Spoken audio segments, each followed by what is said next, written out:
श्री गुरु गीता दूसरा अध्याय।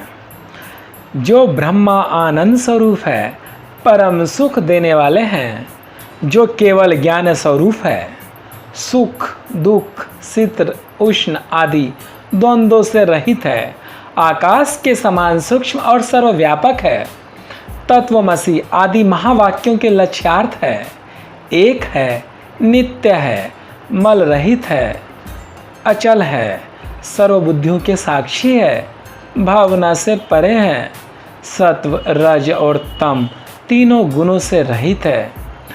ऐसे श्री सद्गुरुदेव को मैं नमस्कार करता हूँ। श्री गुरुदेव के द्वारा उपदिष्ट मार्ग से मन की शुद्धि करनी चाहिए। जो कुछ भी अनित्य वस्तु अपनी इंद्रियों की विषय हो जाए, उनका खंडन निराकरण करना चाहिए। यहाँ ज़्यादा कहने से क्या लाभ।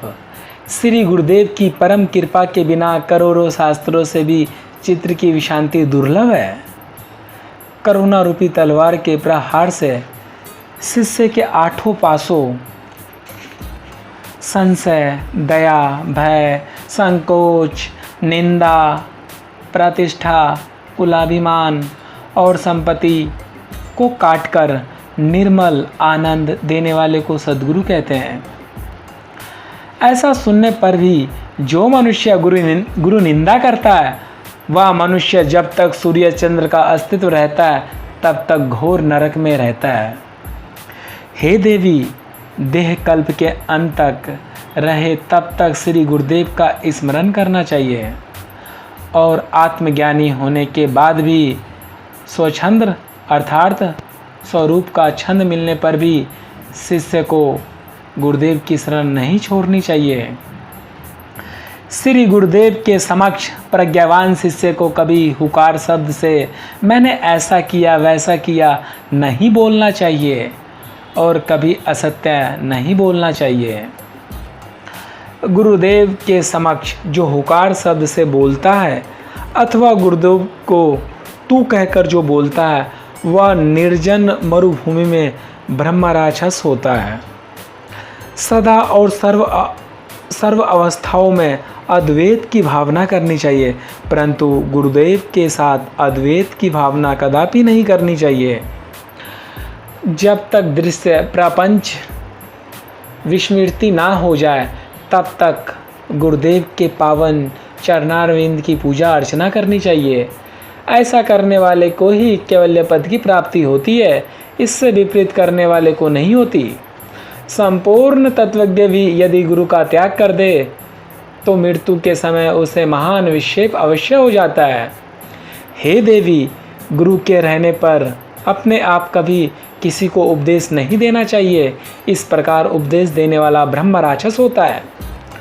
गुरु के आश्रम में नशा नहीं करनी चाहिए, टहलना नहीं चाहिए, दीक्षा देना, व्याख्यान करना, प्रभुत्व दिखाना और गुरु को आज्ञा करना, ये सब निषिद्ध है। गुरु के आश्रम में अपना छप्पर और पलंग नहीं बनाना चाहिए। गुरुदेव के सम्मुख पैर नहीं पसारना, शरीर के भोग नहीं भोगने चाहिए और अन्य लीलाएं भी नहीं करनी चाहिए। गुरु की बात सच्ची हो या झूठी, परंतु उसका कभी उल्लंघन नहीं करना चाहिए। रात और दिन गुरुदेव की आज्ञा का पालन करते हुए उनके सानिध्य में दास बनकर रहना चाहिए। जो द्रव्य गुरुदेव ने नहीं दिया हो, उसका उपयोग कभी कहीं भी नहीं करना चाहिए। गुरुदेव के दिए हुए द्रव्य को भी गरीब की तरह ग्रहण करना चाहिए, उससे प्राण भी प्राप्त हो सकते हैं।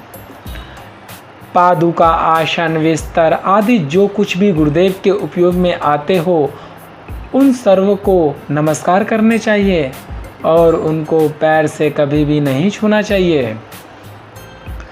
चलते हुए गुरुदेव के पीछे चलना चाहिए, उनकी परछाई का भी उल्लंघन नहीं करना चाहिए। गुरुदेव के समक्ष कीमती वेशभूषा, आभूषण आदि धारण नहीं करने चाहिए।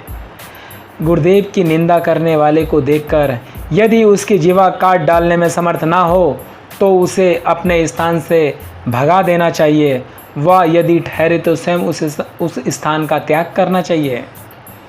हे पार्वती, मुनियों, पनंगों और देवताओं के श्राप से तथा यथाकाल आए हैं मृत्यु के भय से भी शिष्य को गुरुदेव बचा सकते हैं।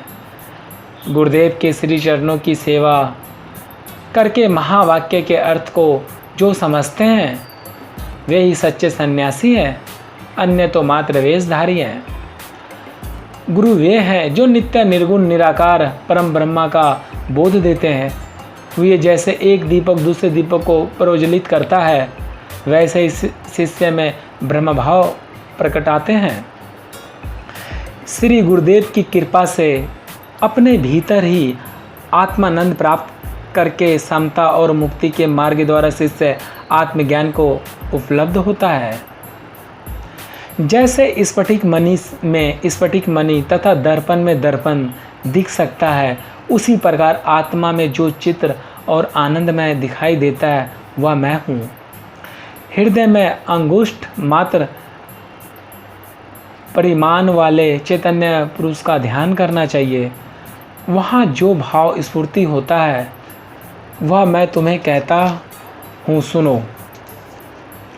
मैं अजन्मा हूँ, मैं अमर हूँ, मेरा आदि नहीं है, मेरी मृत्यु नहीं है, मैं निर्विकार हूँ, मैं चिदानंद हूँ, मैं अणु से भी छोटा हूँ और महान से भी महान हूँ। हे पार्वती, ब्रह्मा को स्वभाव से ही अपूर्व, जिससे पूर्व कोई नहीं है, ऐसा आदित्य नित्य ज्योति स्वरूप निरोग निर्मल परम आकाश स्वरूप अचल आनंद स्वरूप अविनाशी अगमय अगोचर नाम रूप से रहित तथा निशब्द जानना चाहिए। जिस प्रकार कपूल फूल इत्यादि में गंधत्व, अग्नि में उष्णता और जल में शीतलता स्वभाव से ही होते हैं, उसी प्रकार ब्रह्मा में शाश्वतता भी स्वभाव सिद्ध है। जिस प्रकार कटक कुंडल आदि आभूषण स्वभाव से ही सुवर्ण है, उसी प्रकार मैं स्वभाव से ही शाश्वत ब्रह्म हूँ। स्वयं वैसा होकर किसी न किसी स्थान में रहना, जैसे कीड़ा भ्रमर का चिंतन करते करते भ्रमर हो जाता है, वैसे ही जीव ब्रह्मा का ध्यान करते करते ब्रह्म स्वरूप हो जाता है। सदा गुरुदेव का ध्यान करने से जीव ब्रह्ममय हो जाता है। वह किसी भी स्थान में रहता हो फिर भी मुक्त ही है, इसमें कोई संशय नहीं है। हे प्रिय, भगवत स्वरूप श्री गुरुदेव का ज्ञान, वैराग्य, ऐश्वर्य, यश, लक्ष्मी और मधुरवाणी ये 6 गुण रूप ऐश्वर्य से संपन्न होते हैं। मनुष्य के लिए गुरु ही शिव है, गुरु ही देव है, गुरु ही बांधव है, गुरु ही आत्मा है और गुरु ही जीव है। सचमुच गुरु के सिवाय अन्य कुछ भी नहीं है। अकेला कामना रहित, शांत चित्त, चिंता रहित, ईर्षा रहित और बालक की तरह जो शोभता है वह ब्रह्मज्ञानी कहलाता है। वेदों और शास्त्रों में सुख नहीं है, मंत्र और यंत्र में सुख नहीं है। इस पृथ्वी पर गुरुदेव के कृपा प्रसाद के सिवाय अन्यंत्र कहीं भी सुख नहीं है। गुरुदेव के श्री चरणों में जो वेदांत निर्दिष्ट सुख है, वह सुख ना चार्वक मत में, ना वैष्णव मत में और ना प्रभाकर सांख्य मत में है। एकांतवासी वितराग मुनि को जो सुख मिलता है, वह सुख ना इंद्र को और ना चक्रवर्ती राजाओं को मिलता है। हमेशा ब्रह्मा रस का पान करके जो परमात्मा में तृप्त हो गया है, वह मुनि इंद्र को भी गरीब मानता है, तो राजाओं की बात ही क्या। मोक्ष की आकांक्षा करने वाले को गुरु भक्ति खूब करनी चाहिए, क्योंकि गुरुदेव के द्वारा ही परम मोक्ष की प्राप्ति होती है। गुरुदेव के वाक्य की सहायता से जिसने ऐसा निश्चय कर लिया है कि मैं एक और आदित्य हूँ और उसी अभ्यास में जो नित्य रत है, उसके लिए अन्य वनवास का सेवन आवश्यक नहीं है, क्योंकि अभ्यास से ही एक क्षण में समाधि लग जाती है और उसी क्षण इस जन्म तक के सब पाप नष्ट हो जाते हैं। गुरुदेव ही सत्वगुणी होकर विष्णु रूप से जगत का पालन करते हैं, रजोगुणी होकर ब्रह्मा रूप से जगत का सर्जन करते हैं और तमोगुणी होकर शंकर रूप से जगत का संहार करते हैं। उनका गुरुदेव का दर्शन पाकर उनके कृपा प्रसाद से सर्व प्रकार की आसक्ति छोड़कर एकाकी निस्पृही और शांत होकर रहना चाहिए। जो जीव इस जगत में सर्वमय आनंदमय और शांत होकर सर्वत्र विचरता है उस जीव को सर्वज्ञ कहते हैं। ऐसा पुरुष जहाँ रहता है वह स्थान पुण्य तीर्थ है। हे देवी, तुम्हारे समक्ष मैंने मुक्त पुरुष का लक्षण कहा। हे प्रिय, मनुष्य चाहे चारों वेद पढ़ ले, वेद के 6 अंग पढ़ ले, अध्यात्म शास्त्र आदि अन्य सर्व शास्त्र पढ़ ले, फिर भी गुरु के बिना ज्ञान नहीं मिलता। शिव जी की पूजा में रत हो या विष्णु की पूजा में रत हो, परंतु गुरु तत्व के ज्ञान से रहित हो तो वह सब व्यर्थ है। गुरुदेव की दीक्षा के प्रभाव से सब कर्म सफल होते हैं। गुरुदेव की संप्राप्ति रूपी परम लाभ से अन्य सर्व लाभ मिलते हैं। जिसका गुरु नहीं है वह मूर्ख है। इसलिए सब प्रकार के प्रयत्न से अनासक्त होकर शास्त्र की माया जाल छोड़कर गुरुदेव की ही शरण लेनी चाहिए। ज्ञान रहित मिथ्या बोलने वाले और दिखावट करने वाले गुरु का त्याग कर देना चाहिए, क्योंकि जो अपनी ही शांति पाना नहीं जानता वह दूसरों को क्या शांति दे सकेगा। पत्थरों के समूह को तैराने का ज्ञान पत्थर में कहाँ से हो सकता है। जो खुद तैरना नहीं जानता वह दूसरों को क्या तैराएगा। जो गुरु अपने दर्शन से दिखावे से शिष्य को भ्रांति में डालता है, ऐसे गुरु को प्रणाम नहीं करना चाहिए। इतना ही नहीं, दूर से उसका त्याग करना चाहिए। ऐसी स्थिति में धैर्यवान गुरु का ही आश्रय लेना चाहिए। हे प्रिय, पाखंडी, पाप में रत, नास्तिक, भेद बुद्धि उत्पन्न करने वाले, स्त्री लंपट, दुराचारी, नमक हराम, बगुले की तरह ठगने वाले, कर्म भ्रष्ट, क्षमा रहित, निंदनीय, तर्कों से वितंडावाद करने वाले, कामी, क्रोधी, हिंसक, उग्र, सठ तथा अज्ञानी और महापापी पुरुष को गुरु नहीं करनी चाहिए। ऐसा विचार करके ऊपर दिए हुए लक्षणों से भिन्न लक्षण वाले गुरु की एकनिष्ठ भक्ति से सेवा करनी चाहिए। गुरु गीता के समान अन्य कोई स्तोत्र नहीं है। गुरु के समान अन्य कोई तत्व नहीं है। समग्र धर्म का यह सार मैंने कहा। यह सत्य है और बार बार सत्य है।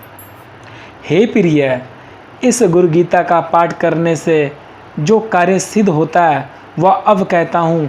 हे देवी, लोगों के लिए यह उपकारक है, मात्र लौकिक का त्याग करना चाहिए। जो कोई इसका उपयोग लौकिक कार्य के लिए करेगा वह ज्ञानहीन होकर संसार रूपी सागर में गिरेगा। ज्ञान भाव से जिस किसी कर्म में इसका उपयोग किया जाएगा वह कर्म निष्कर्म में परिणत होकर शांत हो जाएगा। भक्ति भाव से इस गुरु गीता का पाठ करने से, सुनने से और लिखने से वह भक्त सफल भोगता है। हे देवी, इस गुरु गीता को नित्य भावपूर्वक हृदय में धारण करो। महाव्याधि वाले दुखी लोगों को सदा आनंद से इसका जप करना चाहिए। हे प्रिय, गुरु गीता का एक एक अक्षर मंत्र राज है। अन्य जो विविध मंत्र है वे इसका 16वां भाग भी नहीं। हे देवी, गुरु गीता के जप से अनंत फल मिलता है। गुरु गीता सर्व पाप को हरने वाली और सर्व दारिद्र्य का नाश करने वाली है। गुरु गीता अकाल मृत्यु को रोकती है, सब संकटों का नाश करती है। यक्ष, राक्षस, भूत, चोर और शेर आदि का घात करती है। गुरु गीता सब प्रकार के उपद्रवों, कुष्ठ आदि दुष्ट रोगों और दोषों का निवारण करने वाली है। श्री गुरुदेव के सानिध्य से जो फल मिलता है वह फल इस गुरु गीता का पाठ करने से मिलता है। इस गुरु गीता का पाठ करने से महाव्याधि दूर होती है, सर्व ऐश्वर्य और सिद्धियों की प्राप्ति होती है। मोहन में अथवा वशीकरण में इसका पाठ स्वयं करना चाहिए। इस गुरु गीता का पाठ करने वाले पर सर्व प्राणी मोहित हो जाते हैं। बंधन में से परम मुक्ति मिलती है। देवराज इंद्र को वह प्रिय होता है और राजा उसके वश होता है।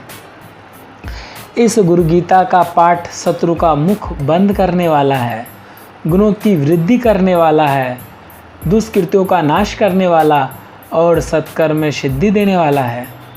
इसका पाठ असाध्य कार्यों की सिद्धि कराता है, 9 ग्रहों का भय हरता है, दुष्प्रपन का नाश करता है और सुप्रपन के फल की प्राप्ति कराता है। हे शिवे, यह गुरु गीता रूपी शास्त्र मोह को शांत करने वाला, बंधन में से परम मुक्त करने वाला और स्वरूप ज्ञान का भंडार है। व्यक्ति जो जो अभिलाषा करके इस गुरु गीता का पठन चिंतन करता है वह निश्चय ही प्राप्त होता है। यह गुरु गीता नित्य सौभाग्य और पुण्य प्रदान करने वाली तथा तीनों तापों आदि व्याधि उपाधि का समन करने वाली है। यह गुरु गीता सब प्रकार की शांति करने वाली, वंध्या स्त्री को सुपुत्र देने वाली, सधवा स्त्रियों के वैधव्य का निवारण करने वाली और सौभाग्य की वृद्धि करने वाली है। यह गुरु गीता आयुष्य, आरोग्य, ऐश्वर्य और पुत्र पौत्र की वृद्धि करने वाली है। कोई विधवा निष्काम भाव से इसका जप पाठ करे तो मोक्ष की प्राप्ति होती है। यदि वह विधवा न सकाम होकर जप करे तो अगले जन्म में उसको संताप हरने वाला अवध्यव्य सौभाग्य प्राप्त होता है। उसके सब दुख, भय, विघ्न और संताप का नाश होता है।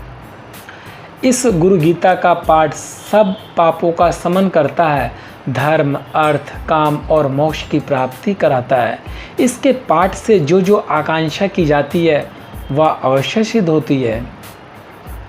यदि कोई इस गुरु गीता को लिखकर उसकी पूजा करे तो उसे लक्ष्मी और मोक्ष की प्राप्ति होती है और विशेषकर उसके हृदय में सदा सर्वदा गुरु भक्ति उत्पन्न होती रहती है। शक्ति के सूर्य के, गणपति के, शिव के और पशुपति के मतवादी इसका गुरु गीता का पाठ करते हैं। यह सत्य है, इसमें कोई संदेह नहीं है। बिना आसन किए हुए जप नीच कर्म हो जाता है और निष्फल हो जाता है। यात्रा में, युद्ध में, शत्रु के उपद्रव में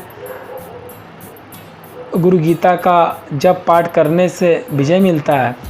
मरण काल में जप करने से मोक्ष मिलता है। गुरुपुत्र के शिष्य के सर्व कार्य सिद्ध होते हैं, इसमें संदेह नहीं है। जिसके मुख में गुरु मंत्र है उसके सब कर्म सिद्ध होते हैं, दूसरे के नहीं। दीक्षा के कारण शिष्य के सर्व कार्य सिद्ध हो जाते हैं। तत्वज्ञ पुरुष संसार वृक्ष की जड़ नष्ट करने के लिए 8 प्रकार के बंधन, संशय, दया, भय, संकोच, निंदा, प्रतिष्ठा, कुलाभिमान और संपत्ति की प्रवृत्ति करने के लिए गुरु गीता रूपी गंगा में सदा स्नान करते रहते हैं। स्वभाव से ही सर्वथा शुद्ध और पवित्र ऐसे वे महापुरुष जहाँ रहते हैं उस तीर्थ में सब देवता विचरण करते हैं। आसन पर बैठे हुए या लेटे हुए, खड़े रहते या चलते हुए, हाथी या घोड़े पर सवार हुए, जागृत अवस्था में या सुसुप्त अवस्था में जो पवित्र ज्ञानवान पुरुष इस गुरु गीता का जब पाठ करते हैं उसके दर्शन और स्पर्श से पुनः जन्म नहीं होता। हे देवी, कुश और दुर्वा के आसन पर सफ़ेद कंबल बिछाकर उसके ऊपर बैठकर एकाग्र मन से इसका गुरु गीता का जप करना चाहिए। सामान्यतः सफ़ेद आसन उचित है, परंतु वशीकरण में लाल आसन आवश्यक है। हे प्रिय, शांति की प्राप्ति के लिए या वशीकरण में नित्य पदासन पर बैठकर जप करना चाहिए। कपड़े के आसन पर बैठकर जप करने से दारिद्र्य आता है। पत्थर के आसन पर रोग, भूमि पर बैठकर जप करने से दुख आता है और लकड़ी के आसन पर किए हुए जप निष्फल होते हैं। काले मृग चर्म और दर्भासन पर बैठकर जप करने से ज्ञान सिद्धि होती है। व्याघ्र चर्म पर जप करने से मुक्ति प्राप्त होती है, परंतु कमल के आसन पर सर्वसिद्धि प्राप्त होती है। अग्नि कोण की तरफ मुख करके जप पाठ करने से आकर्षण, वायव्य कोण की तरफ से शत्रु का नाश, नैऋत्य कोण की तरफ से दर्शन और ईशान कोण की तरफ से मुख करके जप पाठ करने से ज्ञान की प्राप्ति होती है। उत्तर दिशा की ओर मुख करके पाठ करने से शांति, पूर्व दिशा की ओर वशीकरण, दक्षिण दिशा की ओर मारण सिद्ध होता है तथा पश्चिम दिशा की ओर मुख करके जप पाठ करने से धन की प्राप्ति होती है। इस प्रकार श्री स्कंदोखंड में शिव पार्वती संवाद में श्री गुरु गीता का प्रथम दूसरा अध्याय समाप्त हुआ। ओम नमः शिवाय।